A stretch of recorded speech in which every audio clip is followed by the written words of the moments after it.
Alors on est ici à Garzonval, c'est un lieu dit.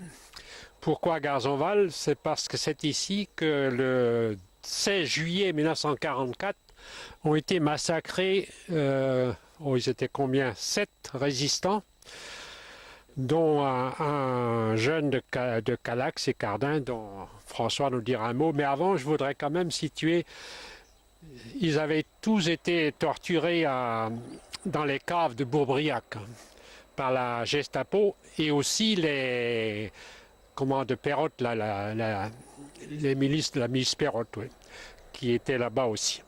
Alors ils ont été amenés ici et dans cette fosse-là qui est à côté, tu pourras d'ailleurs faire voir avec ta caméra, ils ont tous été tués devant cette fosse et ils ont eu le coup de grâce ils ont été ensevelis là. Je ne sais pas s'il n'y avait pas de témoins. Je crois qu'il y avait une dame qui avait vu toute la scène de derrière le talus. Elle en était outrée de voir comment que... Mais ils étaient en loc, évidemment, puisqu'ils avaient tous été torturés, quoi, c'est ça. Oui. Alors, le Brice, d'ailleurs, dans son livre, raconte bien cette histoire-là.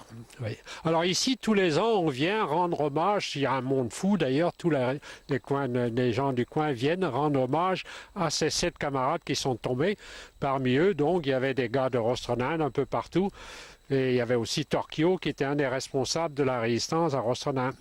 Et alors, il y avait entre autres un nommé Sécardin. J'aimerais bien que tu dises, François, quelques mots sur Sécardin, tu l'as connu. Oui, j'ai très bien connu la famille Sécardin, dont le père était docteur à Calac, et Pierrot était étudiant en pharmacie.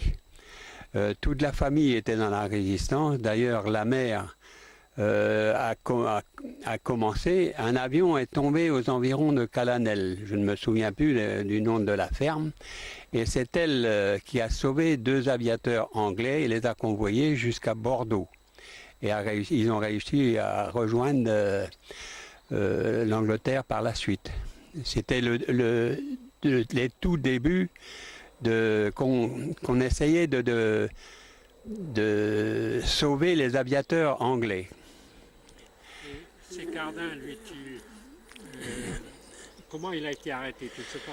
Alors, Sécardin, c'était du côté de Pemery-de-Quintin. Il avait une fiancée qu'il était parti voir, là, du côté de Pemery, mais je ne pourrais pas dire la ferme non plus. C'était le jour de la rafle.